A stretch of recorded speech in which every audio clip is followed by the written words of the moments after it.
Et bonjour à toutes et à tous et bienvenue dans ce 6e épisode déjà des UBBistes avec beaucoup de choses à raconter sur cette semaine particulière de doublons qui nous attend avec l'homme qui murmurait à l'oreille de Fabien Galtier. Salut Yann. Salut mon Cyril, ça va?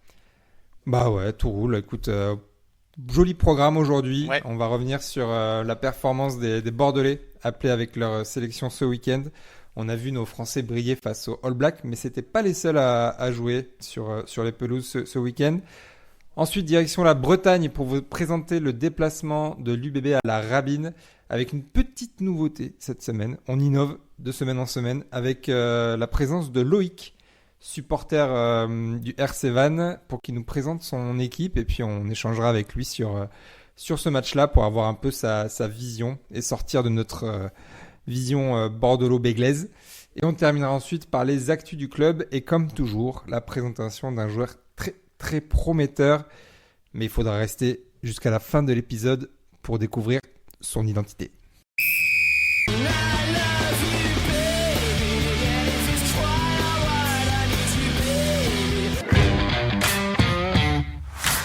Bon, je l'apprends à personne, ce samedi, le 15 de France s'est imposé d'un petit point 30-29, grâce notamment à 2 essais de Romain Buros et Louis Biel-Biarré. 3 de nos joueurs étaient titulaires. Mais d'abord Yann, qu'est-ce que toi tu retiens du match dans son ensemble ? La victoire déjà. Finalement, on va retenir ça en premier lieu, parce qu'on a beaucoup souffert en fait. Les Blacks Alors, moi, la semaine dernière, je pensais qu'ils allaient envoyer des quilles. D'ailleurs, je pense que le staff avait préparé ça. C'est pas pour rien qu'il y a eu la sélection de Romain. Et en fait, ils ont quasiment tout joué. Donc là, Ouais. et nous, on ne sait pas trop si on a fait de la dépossession subie ou c'était de la réelle dépossession. Mais on n'a pas eu le ballon. Mais par contre, on a fait preuve d'un courage immense. Tous les gars se sont envoyés. J'ai adoré Boudin, il a vraiment une super activité. Devant, pareil, il y a eu... Movaka. Ouais, Movaka est encore énorme. Et puis après, on en parlera après, mais voilà, le moindre ballon de récup. Bon, on a eu de la chance que les en avant se fassent du côté de Louis. Et après, Ramos a été intelligent, il a envoyé dans le fond de terrain. Et après, Speedy Gonzalez, bip bip, ça finit entre les poteaux, quoi. Il y a un petit truc qui m'a déplu, notamment sur la première mi-temps. Et je trouve que c'est là que la différence s'est vraiment faite en première. Les touches, les mêlées. On a perdu un nombre considérable de ballons là-dessus. Sur les touches, on avait l'impression de voir l'UBB des mauvaises heures. Ouais, c'est ça, on s'est fait attraper sur les fondamentaux, hein. Et puis après, phase de ruck et même les premiers impacts, hein, on a quand même beaucoup reculé. On a réussi à sauver, à rattraper certains coups parce qu'on a eu des montées un peu défensives aléatoires, etc. En première mi-temps. Mais voilà, je pense que là, on a fait 200 plaquages. Pas faire ça tout le temps. Et ce serait bien qu'on refasse de la repossession parce qu'en plus, je trouve que quand on avait le ballon, parfois, c'était un peu mieux. Notamment, j'ai bien aimé le dynamisme des gros. Ouais. Quand Movaka récupère le ballon et ils vont péter mais à fou. Enfin, dans l'axe, je trouve qu'autour des rucks, on a été très performant. Après, derrière, on n'a pas eu de ballon. Donc, très compliqué. Compliqué, ouais. Et puis on reparlera aussi des centres du coup qui ont été un peu sevrés. Ouais. Du coup, côté joueur, on va commencer par le petit nouveau, Romain Buros pour sa première. Bon, très serein, il se récompense sur ce match. Il fête sa première sélection avec un essai à la 32e minute. 6 sur 7 au plaquage, 66 mètres parcourus, un franchissement, un défenseur battu. Il est remplacé comme prévu par Nolan Le Garec pour faire la rotation de Dupont en 10 et de Ramos en 15 avec Le Garec en 9. T'en as pensé quoi de cette première plutôt réussie, non ? Ouais, très bonne première. Très bonne première. Alors lui aussi, parce que c'était assez rigolo, après le match, il a fait une interview et il racontait déjà qu'il a passé une mauvaise semaine, très stressé, ce qui est logique, hein. Et ensuite, il s'est un peu cramé à l'échauffement du match, où il s'est entraîné à réceptionner je sais plus combien de chandelles. Et en rigolant, il disait une cinquantaine. Et il a eu des crampes à la 60e en fait, ce qui arrive jamais pour Romain.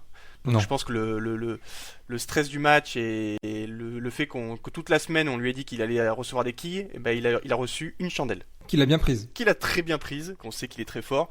Et après, il a été extrêmement courageux en défense. Alors, il a un peu, je crois qu'il y a deux chocs frontales où il s'est un peu fait rouler dessus. Ouais, Mais il y en a un sur l'essai sur l'essai, Black. ouais.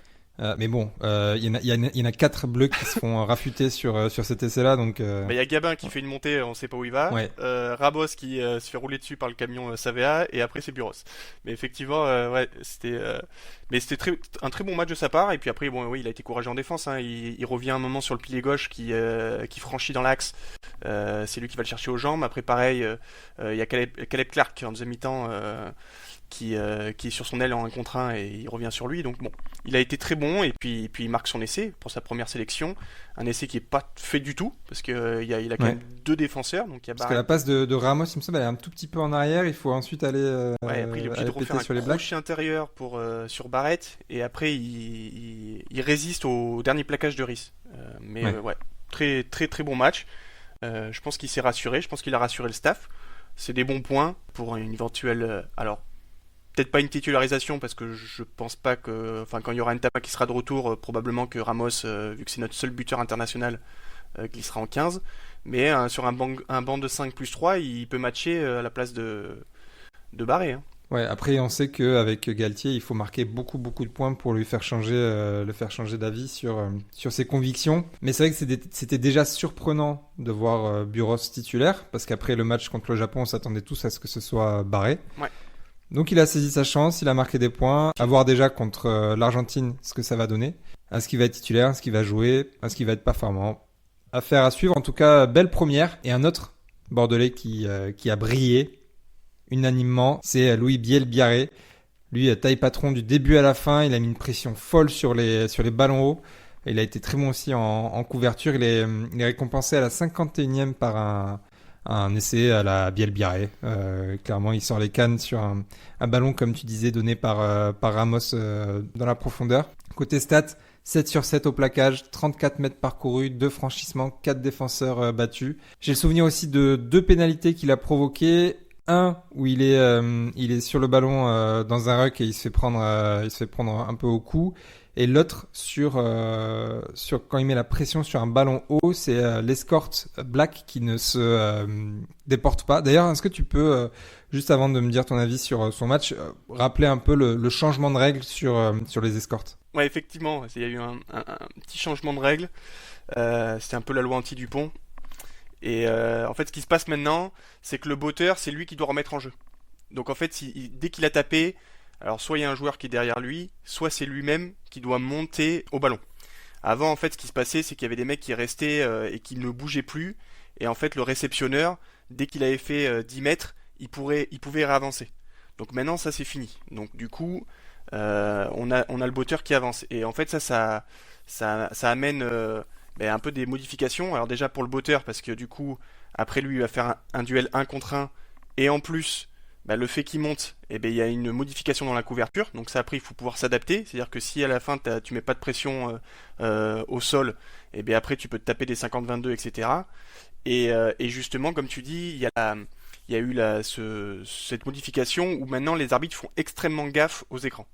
C'est-à-dire qu'avant, il y avait des mecs qui traînaient un peu dans les zones et qui protégeaient sans trop bouger, ils protégeaient en fait le réceptionneur. Maintenant, c'est terminé. Dès qu'il y a un contact et qu'ils empêchent en fait le chasseur d'attraper son ballon, c'est pénalité. Et Louis, en fait, il a eu ça comme faute et c'est pour ça qu'en fait, on le voit monter très très fort. Et maintenant, il n'y a plus ces gens qui peuvent protéger le chasseur. Oui, c'est-à-dire qu'avant, ils faisaient un peu mine de rien, ils continuaient leur course un peu tout droit, mais ils restaient dans la zone du chasseur.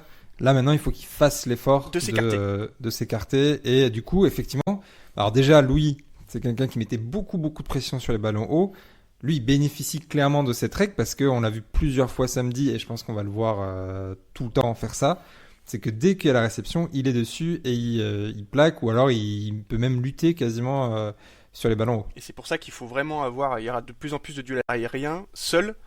Donc c'est pour ça qu'il faut avoir un fond de terrain et des mecs qui soient capables de dominer en l'air. Donc c'est pour ça que l'optique d'un Buros, ça doit trotter, notamment contre des équipes qui sont assez pénibles là-dessus.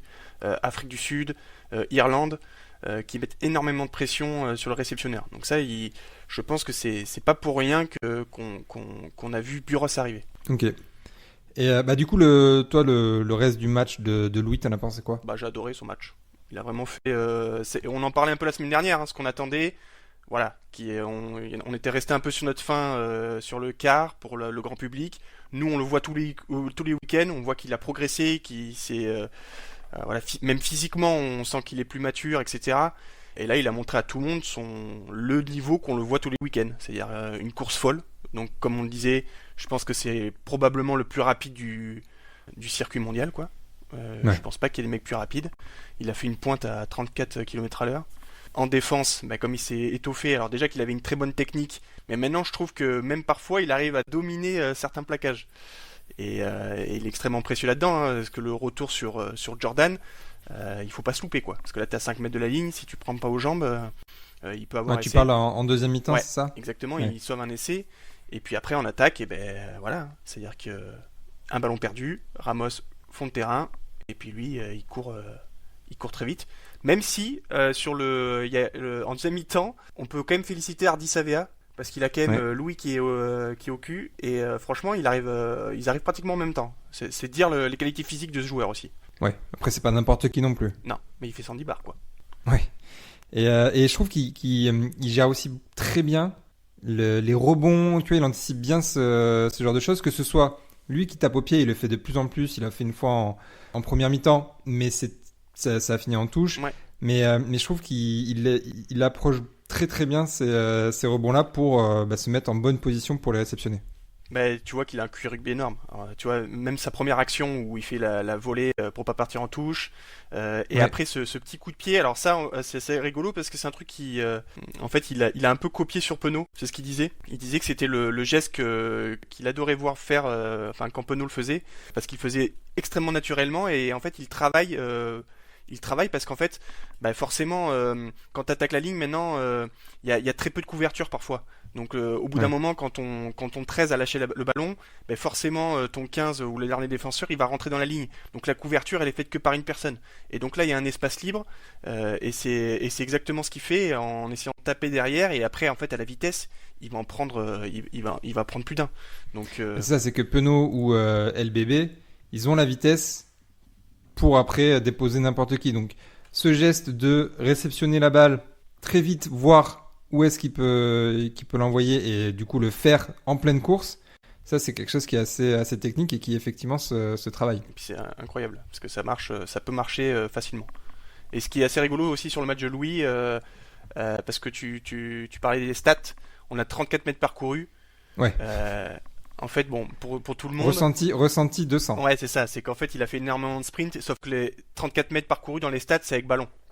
Voilà, tout simplement. Donc, c'est-à-dire que s'il tape dans le ballon et qu'il récupère dans l'embut, il a fait 0 mètres. Alors qu'en fait, il s'est tapé la moitié du terrain. D'ailleurs, je crois qu'à la fin du match, il était tellement mort qu'il a vomi, quoi. Bon, il a tout donné, hein. De toute façon, Ouais, de toute c'était façon. maintenant ou jamais, hein. Si tu ne donnes pas tout face au Black, bon déjà tu gagnes pas le match et en plus tu rates un peu Mais l'occasion voilà, il a pu, rêver devant 7 millions de téléspectateurs, c'est quoi. ça. Et puis, il a pu montrer, voilà, son talent. Maintenant, il s'est vraiment bien inscrit. Et là, je pense que bon, il commence à mettre tout le monde d'accord. Les deux ailiers de l'équipe de France, c'est Louis et Damien, bon, qui étaient absents pour cause de maladie, mais voilà. Ouais, mais c'est pas, enfin, ça permet aussi de voir Atis Ogbe, Villiers, te faire un peu une revue, c'est pas plus mal entre guillemets, même si évidemment sur les 6 nations on espérera voir ces deux-là. Le troisième joueur qui était sur le terrain côté bordelais, c'est Yoram Moefana qui a été un peu plus discret, positionné en 12 avec Ficou en 13. Il finit seulement avec 5 sur 11 au plaquage, c'est quand même pas dingo. Il est remplacé à la 60e par Gaëton. Toi, t'en as pensé quoi du match de Yoram, peut-être le moins en vue des Bordelais? Ouais, compliqué. Compliqué, bah, on l'avait évoqué un peu la semaine dernière, voilà, il fallait qu'il se montre face à une grosse nation, parce qu'il s'efface un peu. Et là, c'est le cas, sachant qu'en fait, je trouve que c'est pas le meilleur des plaqueurs. C'est vrai que je trouve qu'il plaque un peu trop haut. Il faudrait qu'il arrive à On l'avait s'obliger vu à. contre, on avait vu contre La Rochelle, Ouais, qui clairement. plaque trop haut. Il plaque trop haut. Et en plus, il lâche les plaquages. Et donc, il faudrait qu'il arrive à se baisser un peu plus pour dominer ces plaquages. Et après, bon, ben, de toute façon, nous, ce qu'on aime bien de Mofeana, c'est surtout en attaque. Et le problème de l'attaque, c'est qu'on n'a pas attaqué. On n'a pas eu le Ouais. ballon. Donc là, on a passé notre temps à défendre. C'est vrai que dans le jeu de l'UBB, c'est un facilitateur, fait partie du rouage pour mettre nos ailiers sur orbite ou même Nicolas Deporter. C'est vrai que là, Bah oui. très peu de place pour Moefana dans ce système. Mais on le voit, enfin, on voit qu'il a toujours du gaz en attaque, parce que je sais pas si tu te souviens, mais il y a une action où après en fait ça fait je crois que c'est Ramos qui fait une passe sautée et ça tape sur la tête de Movaca et ça part devant là. Ouais. Juste avant, t'as une phase un peu statique où il prend la balle il arrive en 2 mètres à mettre de l'accélération et à faire avancer tout le monde. Et après on peut jouer. Mais le problème c'est qu'il a jamais eu de ballon quoi. Mais globalement, aucun arrière n'a eu un ballon d'attaque placé. Oui. Oui, tu pouvais pas t'exprimer dans ce jeu-là, c'est sûr. 4e Bordelais qui a disputé un match ce week-end. Alors évidemment, ce n'est plus un Français puisqu'on n'avait que 3 joueurs sur la feuille de match pour vous savez quelle raison. C'est l'Argentin Guido Petit qui a été très proche de réaliser un exploit en Irlande. Ils se sont inclinés de 3 petits points, 22-19. Guido Petit était titulaire. Il a disputé 52 minutes du match pour 6 plaquages et 7 mètres parcourus. Toi, t'as vu le match, il me semble. Ouais, j'ai regardé le match hier soir. Qu'est-ce que t'en as pensé de Guido ? Ah ben alors bon, déjà l'Argentine c'est quand même une belle équipe. Ils vont être assez pénibles. Ils ont encore mis à mal l'Irlande qui a un peu de mal sur cette tournée. Guido il a fait du Guido sans faute. Donc ça c'était notable parce que son dernier match a été catastrophique avec nous. Et là il a fait 0 faute.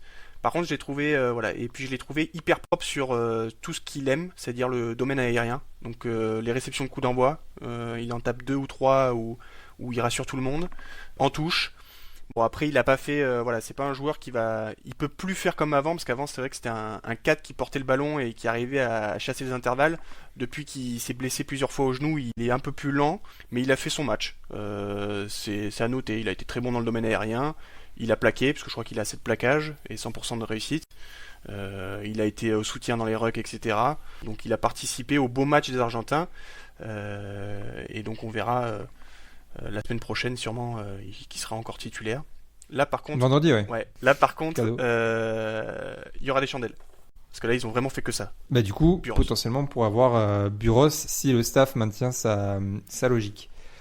Dernier Bordelais qui était sur les terrains, c'est Ben Tamifuna qui fait son grand retour après plus de 2 mois d'absence. Son dernier match c'était avec les Tonga, c'était pas avec nous. Il était titulaire et capitaine, il est sorti à la 54e minute. Alors on n'a pas accès à plus de stats, je crois que t'as pas vu le match non plus, mais on a quand même fait nos petites recherches pour avoir des petits échos de sa performance. Alors il faut savoir que les Tonga se sont fait fesser par les États-Unis, 36-17. Alors je sais pas si c'est surprenant ou pas, en tout cas Big Ben de son côté lui apparaît plutôt en jambes, un grattage, des belles charges, il a par contre concédé visiblement une pénalité en mêlée fermée, mais pas tellement aidé non plus par son pack. Voilà à peu près les échos qu'on a pu avoir du match. Mais en tout cas déjà les USA qui mettent 20 points au Tonga, c'est quand même assez surprenant, non ? Ouais, le Tonga c'est un peu catastrophique. Depuis quelques temps, je crois qu'ils ont des problèmes de sous. Et donc ils n'arrivent plus à réunir en fait les leaders qu'ils avaient eu à la Coupe du Monde. Quand ils avaient recruté Coleman, il y avait aussi Aki, etc. Et donc je pense que c'est une fédé qui est en crise et le jeu est en crise. Bon, après, c'est bien, ça fait le retour à la compétition pour Big Ben. Donc voilà, il va nous faire 2 petits matchs. Je ne sais pas ce que c'est la semaine prochaine s'il a encore un match. Et puis après, il va pouvoir nous revenir en pleine forme. Enfin, à droite. Je sais pas si c'était pas la Géorgie le dernier match. C'est possible, ok. Il me semble que c'était Roumanie, États-Unis, Géorgie. À vérifier. Mais en tout cas, ça va nous faire du bien. On l'attend probablement. Il faut absolument qu'il revienne. Ouais. Parce que Falatea est pas là avant 2025, quelque chose comme ça. Ouais. Et Taoufa, est-ce qu'il va enfin jouer plus d'un quart d'heure sur un match ? Je sais pas. Réponse peut-être ce samedi soir. Les autres Bordelais qui auraient pu jouer, qui n'ont pas joué, Coleman, qui n'était pas dans le groupe avec les Tonga, donc visiblement pas encore blessé, mais du coup il est quand même appelé, c'est assez surprenant. Ouais. Et Tevita Tatafou, qui s'est blessé contre la France, donc lui il va être au frigo pendant quelques temps, et du coup on le verra normalement pas à Vannes. On verra après mercredi avec les infos de Johan du Sud-Ouest, qui va peut-être le point effectif. qui va sûrement faire un état des lieux précis, et comme ça on aura peut-être un peu plus d'informations sur les éventuelles blessures et retours. Un peu plus, mais pas trop non plus, parce que c'est vrai que le club communique assez peu là-dessus, contrairement à d'autres clubs. En tout cas, pour conclure, Le match qui arrive vendredi soir, France-Argentine, donc au Stade de France. Le coup d'envoi sera donné à 21h10 sur TF1 comme d'hab, en tout cas sur cette tournée. Mais le plus important, c'est évidemment le retour de notre top 14 ce week-end avec un déplacement très important pour notre équipe. Je vais te dire ce qui me tarde. Ce qui me tarde, de sentir l'odeur des merguez. Ce samedi soir à 21h, nos Bordelais se rendront en Bretagne pour y défier le promu du RC Vannes, qui est actuellement dernier avec 2 victoires pour 7 défaites. Et nous irons donc à la Rabine. Et pour nous présenter notre adversaire d'un soir, nous accueillons Loïc, supporter breton. Salut Loïc. Bien le bonsoir. Merci à vous de m'accueillir ici, en attendant d'accueillir l'UBB en Bretagne. Ouais, merci beaucoup. On s'est dit qu'on allait innover un petit peu en demandant à un vrai connaisseur de l'équipe adverse de nous présenter un peu l'équipe. Merci d'avoir répondu à l'invitation. Toi, tu penses quoi de ce début de saison du RC Vannes? Je ne sais pas ce que tu en attendais et si ça reflète bien tes attentes. Eh ben, c'est un peu entre deux. C'est un peu entre deux. À la fois satisfait parce qu'il y avait la crainte de faire une saison avec peu de victoires, voire 0 victoire, comme Agen, je pense à Agen notamment. Il y a eu Perpignan qui avait fait une très mauvaise saison aussi, je crois, sur les 6-7 dernières années. Donc déjà, on n'en est pas là. On a fait 2 victoires. Et il aurait fallu une petite 3e victoire, voire une 4e victoire pour être totalement satisfait. Donc là, il y a un petit peu de frustration. Ouais. Ça aurait pu être un peu mieux, mais on est encore là et ça c'est déjà pas mal. Ouais, j'ai vu, j'ai pas mal entendu que Vannes était une équipe qui jouait beaucoup avec un super public et la Rabine, ça a été reconnu comme étant un super stade pour y jouer. Toi, quels sont les points forts et les points faibles que tu vois dans cette équipe? Alors c'est vrai qu'on joue pas mal, c'est un peu plus vrai que l'année dernière. Je trouve, on utilise plus nos arrières que l'année dernière où c'était surtout des essais d'avant. Le public, bah c'est bien sympa. J'espère que ça sert à quelque chose. Normalement oui. Mais oui, on est à guichet fermé depuis environ 1 an, donc il y a une super ambiance. C'est aussi bien que le match, quoi. L'ambiance, le stade. Ouais. Ça dénote le silence un peu de cathédrale pour les buteurs. C'est vrai que c'est quelque chose qu'on voit jamais en top 14. Donc Ouais, c'est c'est très sympa, sympa. ouais. C'est très sympa. Bah, j'ai vu ça l'a fait un petit peu au Stade de France, hein, sur les 2 matchs. Après, c'est toujours un peu le problème. Enfin, c'est vraiment très beau, très chouette. Mais si à la 80e, il y a Jalibert qui a une pénalité à 50 mètres Il va falloir de crier. faire remporter le match. Alors, je crierai pas personnellement, mais je garantis pas que qu'il y Toi, aura un tu, silence. tu vas au match? Ouais. J'y vais à fond. Depuis en fait que Van est monté en Pro D2 et passé professionnel, j'ai dû louper 7 ou 8 matchs à Ok. Van. Vraiment. Ok, bah tu feras notre petit envoyé spécial Ouais, carrément. depuis la Rabine.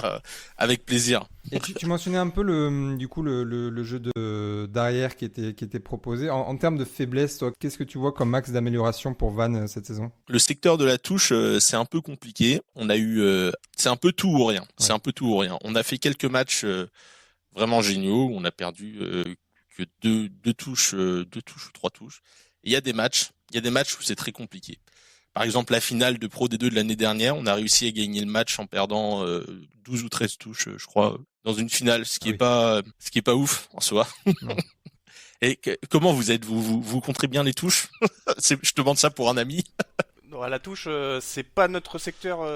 C'est pas votre secteur non où on est plus. plus fort, non.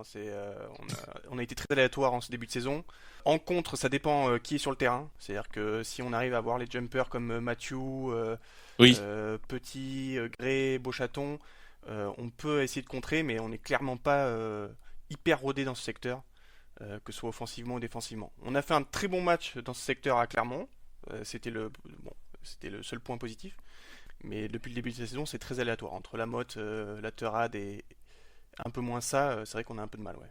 Ouais, on espère en tout cas que les 2 équipes samedi soir sauront régler la mire parce que sinon ça va envoyer Ça peut être Ça un va peu être long. pizza party, quoi. Alors, je suis désolé de vous dire ça, mais il y a une météo cataclysmique qui s'annonce ce samedi soir, avec pas mal de pluie et beaucoup de vent. Parfait. Donc, on va peut-être considérer que les touches de l'UBB seront pour Van et les touches de Van seront pour l'UBB éventuellement. Et en mêlée, c'est comment, Van? Bon, si on a un temps merdique. Alors, en mêlée, bonne question. Eh bien, en fait, en début de saison, on a vraiment performé dans ce secteur-là. On a été plusieurs fois vraiment peut-être la mêlée de la journée. Mako Vunipola d'ailleurs a été plusieurs fois dans le 15 middle. Ouais. Mako Vunipola d'ailleurs qui a peut-être un léger souvenir amer de vous. Effectivement, ouais. C'est une équipe qui réussit pas, ouais. Mais donc en début de saison, c'était très bien et c'était incroyable. C'était vraiment le meilleur motif de satisfaction. Et ça s'est un peu effrité sur la fin du premier bloc. Donc on va voir. J'espère que les vacances auront fait du bien. Tu mentionnais Vunipula, vous, c'est qui un peu vos joueurs clés? Alors personnellement, je dirais que c'est notre neuf Michael Ruru qui vient de Bayonne. Du coup, il a transformé l'équipe quand il est venu. Et on s'appuie énormément sur lui. Il a été blessé quelques semaines et du coup il a loupé le match, les deux matchs avec les deux défaites les plus frustrantes contre le Racing et à la maison et contre Montpellier à l'extérieur. Et j'aurais bien aimé faire ces matchs avec lui, voir si ça aurait changé quelque chose. Donc en premier joueur, je veux dire lui qui est vraiment très important. Et tu sais s'il va jouer du coup ce week-end? Oui, normalement oui. On n'a pas eu beaucoup encore d'articles vu que c'est la reprise. Oui, là pour information, on enregistre lundi soir, donc on a très peu de visibilité sur les futurs titulaires évidemment. C'est ça, exactement. S'il va bien, il sera titulaire. Il sera titulaire samedi. C'est clairement le danger autour des rucks. C'est vraiment, c'est un neuf qui porte le ballon. Il est pas comme, c'est pas du tout le même style que Max où il y a les sorties de camp hyper propres, longues, etc. Lui, c'est vraiment un mec qui amène du danger autour des rucks. Il porte beaucoup le ballon, donc il faudra faire attention en zone 1 autour des rucks parce qu'il va clairement faire le choix de partir parfois en solo et il est très fort là-dessus. Ah oui, exactement. Hein. Attendez-vous à un demi-mêlée qui part en pick and go à 2 mètres de la ligne. C'est lui. C'est ça, ouais. T'as d'autres joueurs que tu veux mettre en avant, Loïc? Bah, je pourrais parler de Joe Edwards, qui est mon joueur préféré et qui vous avez fait venir d'ailleurs de Nouvelle-Zélande il y a 8 ans, et qui est malheureusement blessé, qui va revenir dans 2 ou 3 semaines. Ok. Et sinon, je dirais que la moitié de notre équipe type se vaut à peu près sans se détacher, quoi. Ok. Et qu'est-ce que tu penses d'un ancien joueur récent de chez nous? Alors j'ai vu qu'il avait fait 4 matchs dont 2 titularisations, ce qui est déjà autant que chez nous sur toute la saison dernière. Et je veux parler évidemment du centre Tani Vili. T'en penses quoi toi de Tani? Alors Tani Vili ici, on l'aime beaucoup. À chaque fois qu'il a joué, on s'est vraiment tous dit, faudrait qu'il soit titulaire plus souvent. Il a vraiment mis tout le monde d'accord. Quand il a joué à Clermont, il a fait une énorme performance. Il a fait les 80 minutes contre le Loup aussi, qui était la première victoire du RCV en top 14. Malheureusement, il joue au poste de centre. Et la concurrence est très très très rude. On a un premier centre, Alex Araté, et Francis Sailly en deuxième centre. Et c'est vraiment pas facile de leur passer devant aux yeux du staff en tout cas. Ouais, c'est ça aussi le problème de Tanivili, c'est que chez nous c'était pareil, c'est quand il est sur le terrain, il fait plutôt des très bonnes performances. Et contre Clermont, Clermont-Vannes, il a été assez énorme, parce que je crois qu'il a battu énormément de défenseurs, il a fait que casser des plaquages. Mais le problème, c'est que j'ai l'impression que dans la semaine, il n'a pas la même implication que sur le terrain, et parfois on privilégie d'autres joueurs qui sont peut-être intrinsèquement moins bons que lui, mais qui amènent peut-être plus de confiance, je sais pas, c'est assez un mystère ce joueur. C'est possible que ce soit ça. Après, moi, j'ai pas vraiment d'écho par rapport à tout ce qui va être entraînement, mais j'ai vraiment l'impression que les 2 autres centres sont vraiment trop capitaux en fait aux yeux du staff. Et puis c'est 2 énormes défenseurs, Alex Araté et Sailly. Complètement. C'est vrai Par contre, il a été titulaire contre Clermont. Et donc souvent les staffs ils aiment bien aligner les anciens joueurs contre leurs anciennes équipes. Donc il y a peut-être une petite probabilité que samedi, il soit à minima remplaçant, voire titulaire. Ah bon, nous on espère en tout cas le voir évoluer. Nous, le peu qu'on a vu, on aimait plutôt bien. Et c'est vrai qu'on était un peu étonné de le voir si peu jouer. Parce que à son poste, en remplaçant, on n'avait pas non plus des cracks Ouais, absolus, quoi. pendant les doublons, il avait largement le niveau d'Mben Tapoy, hein. Mais Mm. bon, je pense Ouais. que c'est plus, alors pas forcément extra sportif parce que c'est un mec qui est assez sérieux, mais je pense que c'est, je sais pas, dans l'implication sûrement aux entraînements, il doit y avoir quelque chose qui se passe mal avec ce joueur. Il est aussi assez... il fait 110 kilos, je crois, à peu près. Quelque chose comme ça. Ouais. Pour un... Alors c'est compliqué aussi son poste parce que il joue deuxième centre.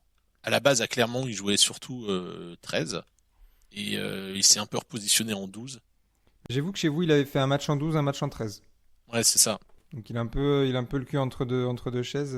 C'est ça, on sait pas trop. On sait pas trop. Et je regardais du coup tout à l'heure, parce qu'il n'y a pas beaucoup de 13 qui ont ce profil-là. Ouais. Bon, en tout cas, on espère nous le voir jouer. Déjà, ce serait pas mal. De notre côté, en tout cas, c'est un match qu'on doit gagner, Yann, pour valider un peu le bon début de saison. On parlait avant le match de Clermont où on avait 2 matchs à l'extérieur qui arrivaient, qu'il nous fallait 4 points pour valider un peu ce bon début de saison sur les 2 matchs. On en a déjà pris un en Auvergne. Là, en fait, il en faudrait 4 quand tu reviens de Bretagne. Ouais, c'est clairement l'objectif et surtout essayer de se rassurer à l'extérieur parce que en fait, on a fait un vrai match où on a été costaud, c'est le Stade Toulousain. Après le Loup, on a eu une mi-temps qui a été propre, c'est la deuxième, où on aurait pu même gagner le match. Clermont, ça a été une catastrophe. On s'en sort miraculeusement avec un bonus défensif. Là, il faudrait quand même qu'on arrive à montrer que notre objectif c'est le top 2. Ouais. Donc pour moi, il faut qu'on ramène des points. On s'en fiche un peu de la manière. Je pense Complètement. qu'il faut qu'on essaye de gagner. Alors ça va être compliqué hein, parce que autant à l'extérieur, parfois avec une équipe mixte, Vannes peut lâcher entre guillemets en deuxième mi-temps, etc. Ce qui s'était passé un peu à Toulon. À domicile, ça reste sérieux quoi. Le Loup s'est cassé les dents, Castres s'est cassé les dents. Donc il faudra faire un grand match pour essayer de ramener quelque chose. Toulouse Ouais, nous et- a cassé les dents. Ouais. oui, en Mais début de bon, saison, ouais. c'était complet. C'était le premier match. Bon, Moi, je rajouterais aussi le match à La Rochelle où, pareil, on fait une c'est ça, entame ouais. de match kata. En fait, je pense que le match, il va aussi beaucoup se jouer sur l'entame. C'est-à-dire qu'à l'extérieur, on a beaucoup de mal sur les 40 premières minutes, plutôt sur les 20-30 premières minutes, mais au final, on arrive toujours à la mi-temps avec 10 ou 20 points de C'est ça. retard. Ce qu'on arrive à compenser généralement un peu sur la deuxième mi-temps, on arrive à avoir un bonus, comme tu disais, à Clermont. On n'a pas réussi à le faire à La Rochelle. Mais en tout cas, il faut absolument qu'on corrige cette entame de match. Et puis on était, il y a que Toulouse en fait où on a fait vraiment cette première Ouais. demi-heure où on attaquait comme des malades, où il y a eu des essais de Bill et Barré qui sont arrivés très rapidement. C'est vraiment notre match référence, bon contre une grosse équipe. Mais là, il faut qu'on arrive à reproduire, il faut qu'on ait peur de perdre et qu'on attaque vite quoi. Ouais, et puis il faut qu'on se mette de la pression parce que les victoires à l'extérieur, il va falloir en prendre. Euh, Sans faire injure à Vannes, il va falloir qu'on gagne à Vannes parce qu'on ne sera pas les seuls à gagner là-bas. C'est possible. Après, vous allez en gagner beaucoup à domicile, hein, mais On non, mais espère, quand on quand espère. tu regardes et que tu vises le top 2, Oui, Toulouse bien a gagné sûr, chez bien vous, sûr. La C'est Rochelle logique. peut gagner chez vous. Enfin voilà, il y a quand même du monde qui peut aller y gagner. Et ben, nous, il faut qu'on prenne des victoires à l'extérieur et qu'on reste solide à domicile. Yann, je te propose ma compo, un peu comme je l'avais fait pour Ouais. Clermont. Alors, on a plein d'incertitudes sur qui pourra jouer ou ne pourra pas jouer. Mais j'essaie de faire une équipe la plus compétitive possible en tenant compte quand même du temps de jeu de chacun. Alors, en première ligne, je te propose Hugo Boniface, Conor Sa et Carlou Sadi. Sa à la Terrade en talon avec Lamotte, même s'il est disponible, moi je le laisserai à la maison parce qu'il a joué tous les matchs cette saison. Donc là, on a Sa et la Terrade qui sont dispo. Boniface, pareil, je le mettrai avec Perchaud parce que c'est Poirot qui a quand même bien plus de temps de jeu que les deux autres. Et Sadi, bah, avec Taoufa parce que on n'a pas le choix, quoi. Et Sadi, j'espère qu'il va faire comme Colombe ce week-end et qu'il va pouvoir jouer 70 minutes. Concernant la deuxième ligne, Beauchaton, Gray. Alors, il faut savoir que Cazot et Gray, ils ont joué tous les matchs cette saison. Donc, je mettrai Beauchaton en 4 et Gray en 5, avec Cazot, pourquoi pas, sur le banc, ou même J'aimerais bien quand même que Ricard ait un peu plus de temps de jeu et qu'il montre quelque chose parce qu'il a que 40 minutes, je crois, de temps de jeu. Et avec Petit en sélection, Coleman toujours sur le côté, mine de rien, il pourrait prendre quelques minutes. En troisième ligne, Swinton, Gazzotti, Samu. Là, je pense que c'est pas mal. On est équipé avec potentiellement un Mathieu qui pourrait sortir du banc. Swinton, il a peu joué à cause de sa suspension. Samu aussi, il joue peu. Et Gazzotti, parce qu'il nous faut un 8 qui rentre dedans avec la blessure de Tevita Tatafou. Toi, t'en penses quoi de ce pack? Ton pack qui me va, par Boniface, je pense que je mettrais Poirot ou Perchaud. Même je mettrais directement Poirot d'entrée. Ok. Donc tu partirais plutôt sur Poirot, Perchaud plutôt que Boniface. Ouais, Boniface pour l'instant il me satisfait pas dans la tenue en mêlée. Et visiblement, comme Loïc nous l'a dit, s'il y a un temps de merde, il y aura des mêlées. Donc forcément, il faudra qu'on tienne. Déjà qu'on n'est pas les super sereins dans ce secteur, moi je prendrais pas de risque. Ouais. Qu'est-ce que vous pensez du coup du fait que les réservistes pourraient jouer dans leur club le lendemain? Alors ça c'est un sujet qu'on va aborder un peu plus tard dans les actus, mais en fait là c'est un peu tôt encore. Tu vois, j'ai mentionné Gazzotti, mais est-ce qu'il sera réserviste? Je sais pas. Lamotte, je l'ai pas mis, vraisemblablement il sera réserviste, mais on sait pas encore s'il pourra jouer. Mais vraisemblablement, il est 3e talon en équipe de France. Ce serait une bonne chose, hein. Clairement, nous, si on peut avoir du renfort, que ce soit Lucu, Gazzotti ou Lamotte, qui seront les joueurs qui probablement seront réservistes. Gazzotti a un doute, mais Lucu, Lamotte, je pense que ce sera le cas. Si on peut les avoir, tant mieux. Ceci dit, ça me fait une transition toute trouvée pour la charnière. Moi, je partirais plutôt avec Yann Lesgourg, Jalibert, qui Jalibert, du coup, est dispo, parce qu'il faut qu'on puisse gagner avec Lesgourg. On ne peut pas compter sur Lucu à tous les matchs pour pouvoir gagner un match. Je crois que Lesgourg, en tant que titu, il n'a pas encore gagné un match. Il faut qu'on puisse gagner ces matchs-là, Yann. Ouais, je suis d'accord. Après, en plus, il faut savoir que les réservistes, en fait, ils seront en tribune vendredi soir. Il y a quand même comment dire, tu vas accumuler quand même une charge de travail, du stress. Enfin, tu vois, c'est pas facile après de repartir en club le lendemain pour jouer le soir. Au maximum, je le laisserai sur le banc, mais pas titulaire direct. Et ouais. Lamotte, t'as raison, vu qu'on a ça et la Terade, je le laisse à la maison. Peut-être que Max, je le mettrai sur le banc. Mais bon, il faut savoir, voilà, tu joues vendredi soir, pour passer samedi soir sur top 14, je trouve ça un peu compliqué, et même psychologiquement, je suis pas sûr que ce soit une bonne chose. On aurait joué dimanche, à la limite, t'as peut-être plus de temps de récupérer, de reprendre tes marques, etc. Ouais. Parce que mine de rien, t'as quand même une semaine d'entraînement, ou une semaine et demie. Ouais, il faut te remettre dedans. Il faut te remettre dedans, quoi. T'as fait 3 semaines à Marcoussis, même si t'as pas de joué et que t'es relativement frais, t'as perdu un peu d'influx nerveux, tu vois. Lucu, il a joué, hein. Ouais. 15 minutes. 15 minutes. Côté 3 quarts, je mettrais sur les ailes Rébier et Retière. Rébier qui peut dépanner en 15 si jamais il faut tourner. Retière qui peut dépanner en 9, pareil s'il faut tourner. Au centre, Tapoy, Huberti. Huberti, il joue tous les matchs, mais on a besoin de lui en 13 parce qu'on n'a pas grand monde d'autres de dispo.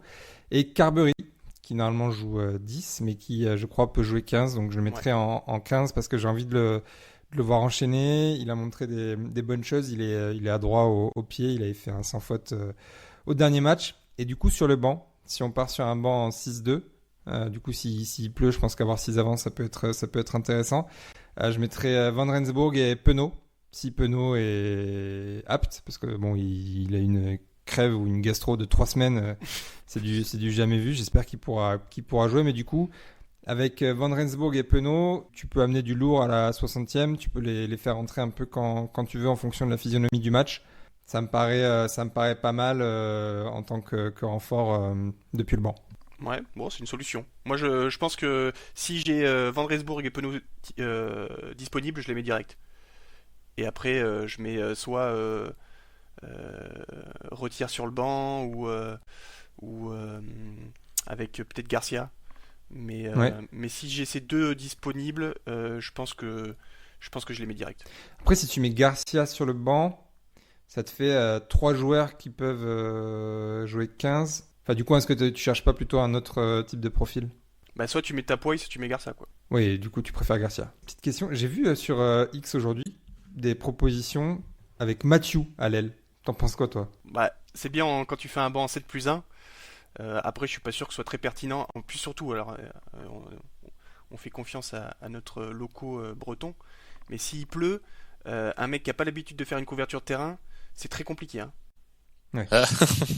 Très très compliqué. Bon, écoute, et ouais, donc du coup, toi, plus une compo avec les forces, les titulaires en puissance directement sur le terrain, Ouais. plutôt que d'essayer de les préserver pour la réception du MHR une semaine plus tard. Ouais. Ok. Côté pronostic, tous les deux, peut-être Loïc d'abord, tu vois quoi, toi, ce week-end? Ou tu Eh bien, espères quoi? écoutez, alors tout à l'heure, j'ai entendu que vous aviez dit, on espère repartir avec des points. Donc, moi, je peux vous Pas des proposer points, un. 4 points. Ah non, j'ai entendu des points. Je peux vous proposer un deal. Ça arrive assez rarement, mais on peut perdre un match avec le bonus défensif et le bonus offensif, ce qui constitue des points. Voilà. Moi, ce serait un deal voilà, que je pourrais proposer, mais je suis pas sûr que ça va vous convenir. Ah bah ça fait 3 Ouais. points, hein. Ça peut faire 3 points. Ah oui, puis il peut y avoir nul avec bonus offensif aussi. Ah oui, c'est possible. C'est une possibilité. Après, on avait dit que ouais, il nous fallait ça 4 fait points 4 sur les 2 matchs. Voilà. Oui, donc, 4 points. un Et nul- vous en un avez nul un avec déjà. Ah oui, c'est ça. Vous en avez déjà un de points, c'est ça? Oui, Exactement. contre Clermont, oui. Et plus sérieusement, je pense que ça va être, enfin, j'espère que ça va être serré. J'espère que ça va être serré. Les conditions météo, je pense que ça va jouer énormément. Je pense qu'il va y avoir beaucoup de mauls à 5 mètres de la ligne. Vous êtes comment, vous, en maul? Bah pareil, alors autant les molls offensifs, je trouve qu'on s'est bien amélioré, mais les molls défensifs c'est pareil, c'est aléatoire. En fait, toutes les phases de combat direct, ça n'a pas été notre point fort. Néanmoins, je pense que ça va être un axe que Bru, enfin il a vu la météo comme tout le monde, hein, donc je pense qu'il va essayer de piquer ses gros comme il avait fait plusieurs fois l'année dernière, notamment contre le Stade Français. Je pense que ça va être un point pour motiver les gars. C'est qu'on se fait un peu maltraiter parfois dans ces secteurs-là, et c'est vrai que c'est sûr que ça va jouer là-dessus, quoi. On va voir un match avec 10 essais sur ballon porté. Ah, c'est possible. Toi, Yann, c'est quoi ton pronostic? Moi, je pense une courte, ouais, j'espère une courte victoire, tu vois, simple. Je Ouais. vois pas des gros envolées. Je pense que ce qui va être important, c'est gérer dès qu'on marque des points, ça va être gérer les sorties de camp. Je pense que ça va être la clé.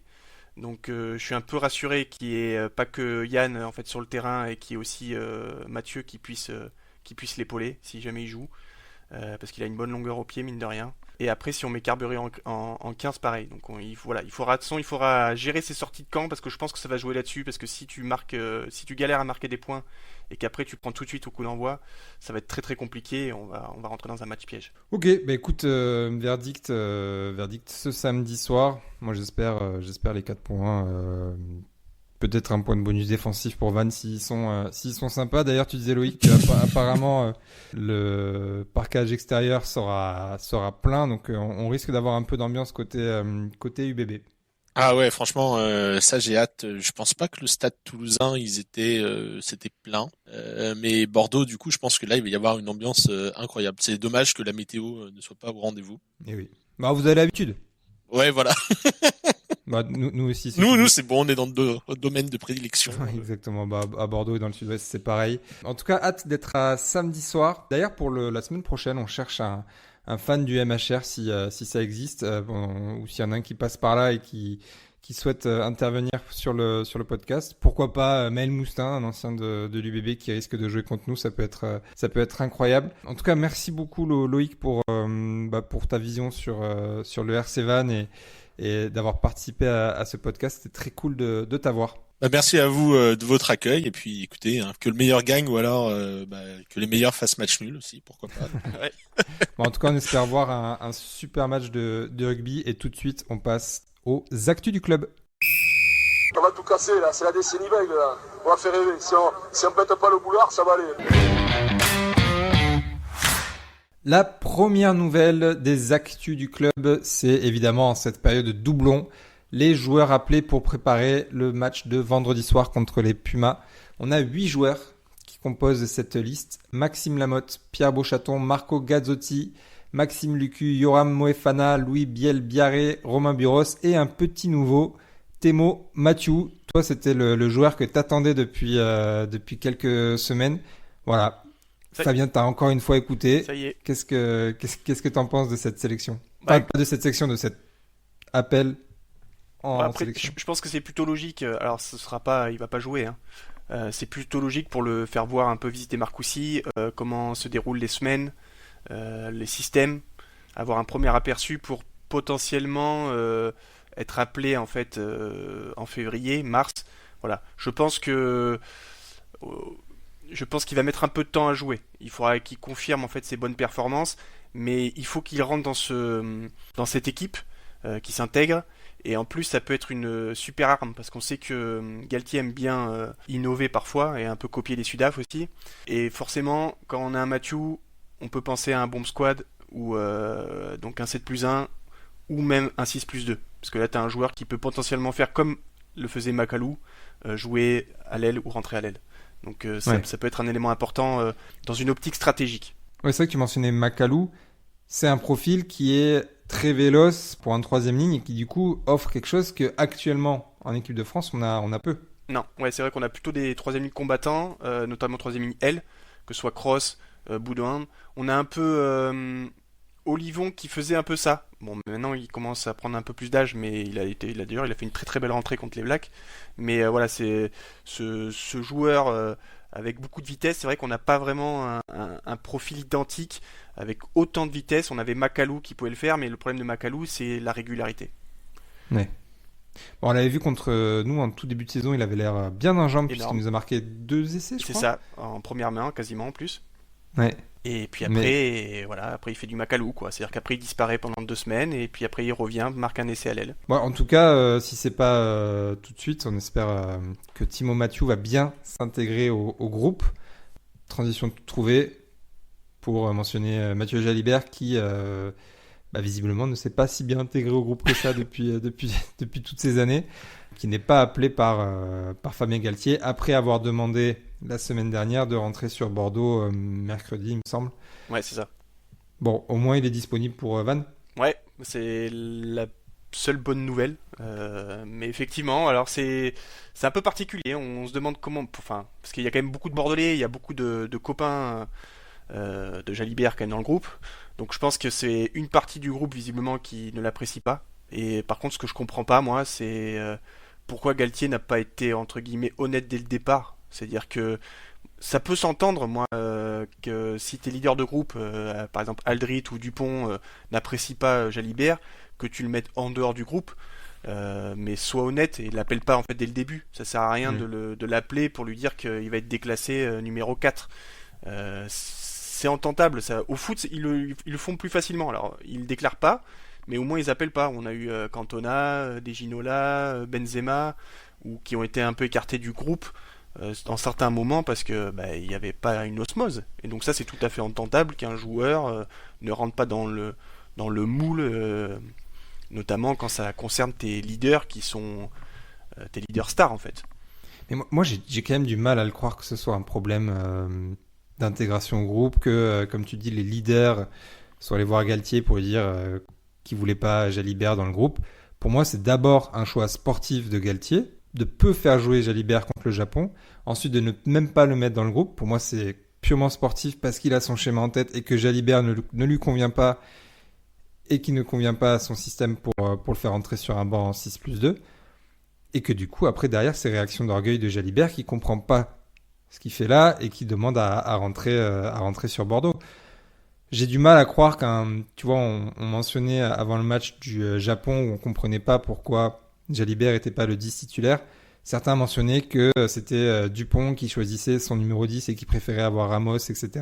Moi, j'ai du mal à me dire que c'est les autres joueurs qui influent sur ce choix-là. Après, c'est peut-être le staff qui observe la vie de groupe, etc. et qui juge que Mathieu est mieux en dehors du groupe. Mais c'est même pas ce qu'ils ont fait. Donc, pour moi, ça ne tient pas. Et pour moi, c'est d'abord sportif et ensuite une réaction orgueilleuse, peut-être un peu malvenue. Je sais pas. C'est difficile à juger. Je pense que à sa place où tu t'attends à être 10 titulaires était recalé parmi les réservistes, je pense que beaucoup de monde, et en tout cas de sportifs de haut niveau qui ont un ego qui va avec leur statut, le prendrait mal. Après, j'aurais été d'accord avec toi s'il n'y avait pas eu la sortie à la Coupe du Monde en fait. Parce qu'en fait, à la Coupe du Monde, alors ça n'a pas fait de bruit, hein, mais t'avais quand même un article du Middle qui était sorti, comme quoi des leaders du groupe étaient allés voir Galtier pour pas que, à la blessure en fait d'Entamax, ce soit pas Jalibert qui soit 10 et que ce soit Ramos. Et Ramos a dû faire une déclaration publique pour dire, comme il a fait là à la tournée de novembre, Ouais. je préfère jouer 15. Donc ça fait un peu redondant quand même pour que ce soit. Moi je pense qu'il y a vraiment une fracture. Je pense même que si ça se trouve, Galtier voulait absolument intégrer, je pense, Jalibert. D'ailleurs, c'est lui qui l'a affirmé en tant que numéro 2 et même numéro 1 pendant la Coupe du Monde, alors que des joueurs leaders étaient allés le voir. Alors après, c'est ce que relatent des journalistes, hein, on peut leur faire Ouais, confiance. c'est ce que j'allais dire. C'est alors, on peut y croire ou comme on peut ne pas y croire. C'est-à-dire que des histoires de groupe, oui, il y en a des gens, des joueurs qui ne s'aiment pas parmi un groupe ou une équipe. Il y en a dans tous les sports, etc.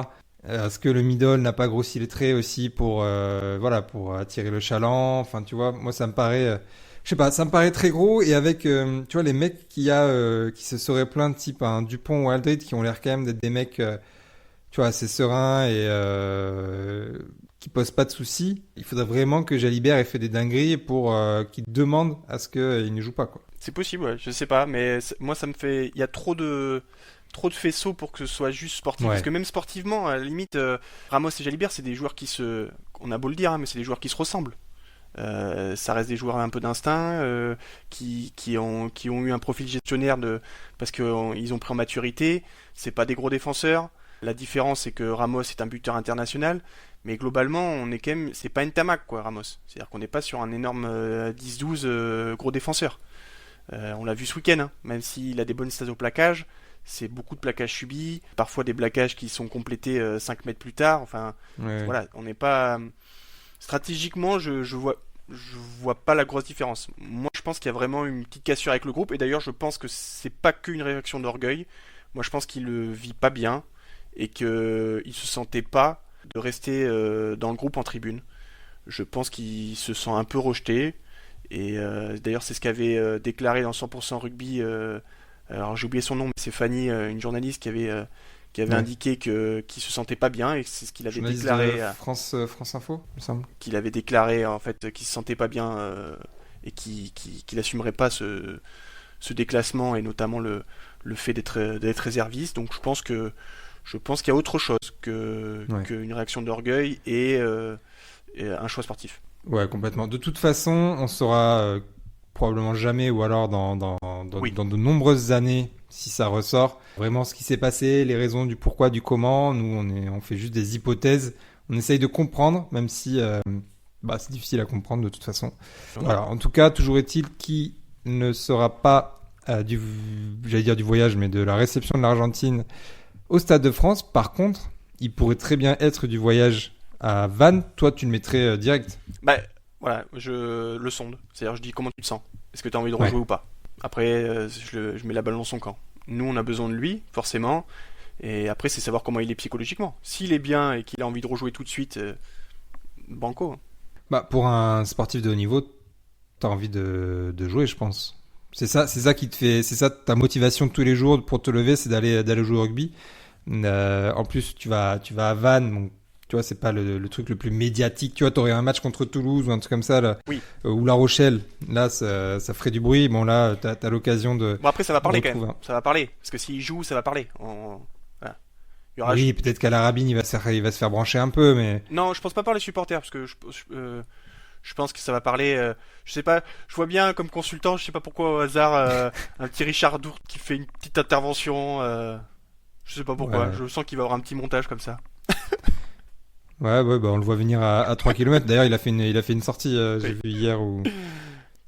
Bon, Comme bref. d'habitude. Bon, en tout cas, ouais, effectivement, s'il se sent de jouer, il faut qu'il joue, qu'il retrouve les terrains. Sinon, bah, Carberry, qui pourra jouer. On l'a pas mentionné dans la section juste avant. T'as aussi Ducoing, qui peut postuler, visiblement, je crois, qui joue Effectivement, encore au ouais. rugby. Donc, C'est vrai qu'on n'en a pas parlé, mais en plus, comme l'évoquait Loïc, on va avoir un temps exécrable. Donc, et Ducoing, alors pour le coup, il a pas de canne, mais par contre, il a un timing énorme en l'air. Donc ça peut être intéressant. à voir. Et concernant les appelés, du coup, on mentionnait les réservistes potentiels tout à l'heure avec Loïc. Maxime Lamotte, Maxime Lucu, les deux Maxime du coup. Oui. Eux, ça devrait être sûr. Potentiellement un Marco Gazzotti, tu penses? C'est ça, alors je sais pas, j'ai pas les réservistes, j'ai pas eu le temps de regarder, je sais pas qui étaient les réservistes contre les Nouvelle-Zélande. Je sais pas, normalement c'est plutôt un 5, enfin moi c'est ce que j'aurais fait. J'aurais mis un 4-5, donc un poste, peut-être un... Je sais pas qui est encore dispo, mais effectivement, Gazzotti c'est une possibilité. Temo Mathieu, j'y crois pas, Beauchaton non plus, c'est clairement Gazzotti qui peut rester en tribune. Ok. Bon, on devrait avoir la réponse mercredi ou mardi soir. Bah déjà, il y aura les premiers relâchés et après, on verra quoi. Ok. Bon. Affaire à suivre. Côté actu toujours, les Lions, on en parlait la semaine dernière, qui jouaient ce dimanche face au Stade Toulousain, se sont imposés 33-20. Visiblement, alors j'ai pas vu le match, je sais pas si tu l'as vu toi, mais emmené par un pack surpuissant. Ça par contre, on savait que le pack des Lions c'est valeur sûre et que ça leur permet de survoler un peu cette phase régulière. Elles sont ultra dominantes. Et tenante du titre, du coup. Double tenante du titre. Prochain match pour les Lions, ce dimanche à 14h30, une nouvelle fois à Saint-Germain-au-Bouscat contre Grenoble. Pour les Réchelles, les espoirs, pas de match. Par contre, on a 3 appelés avec les M20 développement. Elijah Ibsayen, qu'on a déjà présenté. Si vous voulez écouter cette présentation de Elijah, il y a les extraits sur Spotify, Deezer, etc. Lenny Alifanetti et Joseph Laharag. D'ailleurs, Yann, est-ce que tu peux nous dire un peu ce que c'est déjà ce M20 développement? Ouais, ben en fait, il faut savoir que les équipes de France jeunes, on passe de U18 à U20. Il n'y a pas de section U19. Donc en fait, ce qui se passe, c'est qu'ils ont créé un peu cette section moins de 20 développement. Ça permet en fait d'avoir de faire des stages à Marcoussis, etc. Et donc de drainer un peu plus large et donc de voir ceux qui sont un peu trop jeunes pour accéder au U20 et aussi ceux qui ont un peu un parcours, alors je dirais pas chaotique, mais pas linéaire, parce que atypique. Ouais, atypique, très bien, parfait Cyril, voilà, c'est parfait. Typiquement Jalibert par exemple, pour prendre son exemple, qui a pas fait les équipes de France jeunes. Il s'est vraiment révélé en espoir lui. Et du coup, il a fait justement ce moins de 20 développement. Et c'est là qu'il s'est révélé avec un super match contre l'Irlande. Pareil des porteurs aussi, qui a fait moins de sélection jeune. Et pareil en M20 développement, il s'est révélé. Donc c'est clairement un mini tremplin comme ça, parce que c'est les coachs. Par contre, c'est les coachs des U20. Okay. Il y a Calvé qui s'occupe de ça. Et du coup... alors c'est plus Calvé maintenant, mais du coup ça permet de voir un certain nombre de joueurs et donc pour potentiellement après les intégrer en U20. Ok, très clair. Bon, en tout cas, ces 3 joueurs sont appelés et je crois que tu vas nous présenter l'un des 2 restants qu'on n'a pas encore présenté dans la prochaine section. Présentez-vous! Qui je suis? Les gars, qui je suis? Nouvelle semaine, nouveaux joueurs très prometteurs puisqu'ils pourraient bien être utiles dès la saison prochaine. Yann, tu vas nous présenter Joseph Laharag. Joseph Laharag, ouais, qui est un jeune tarbé qui est arrivé en 2023 à l'UBB. Il joue au poste de numéro 10 et c'est un joueur, des échos qu'on a, c'est un 10 assez classique. C'est-à-dire que c'est un 10 qui va être un très bon animateur et qui va envoyer des gros coups de pompe, qui est un très bon buteur. Donc c'est un profil qu'on a un peu avec Carbery, même si c'est un joueur qui aime bien animer autour de lui, et qui a un peu un profil aussi différent de Mathieu Jalibert. Donc c'est intéressant d'avoir ce type de joueur, et il a fait toutes les équipes de France, et là il a été appelé en M20 développement, donc on va voir comment il évolue, mais c'est un très bon jeune. Ouais, ça fait partie des futurs très prometteurs. Et on mentionnait les semaines passées que Matteo Garcia va quitter la Gironde pour aller s'installer du côté du Var à Toulon. Est-ce que tu penses que Joseph peut déjà être un numéro 3 la saison prochaine? Mais franchement, pourquoi pas? Déjà, premier point, bon, il va être intégré, enfin, je pense qu'il s'entraîne déjà avec les pros, mais là il va être intégré l'année prochaine quasiment à 100% avec les pros. Et la nouvelle donne qui arrive, c'est savoir ce qui va se passer pour Mathieu Jalibert. Parce que c'est pas la même chose d'avoir ton numéro 10 titulaire qui est absent 10 matchs ou 12 matchs dans l'année et qui soit 100% présent. Donc ça, si on a Carbery et Jalibert tout le temps, bah forcément tu peux intégrer un petit jeune plus facilement parce que du coup tu n'auras pas cette problématique de doublon et donc de recrutement, quoi. Oui, tu as moins besoin d'avoir un gros troisième joueur.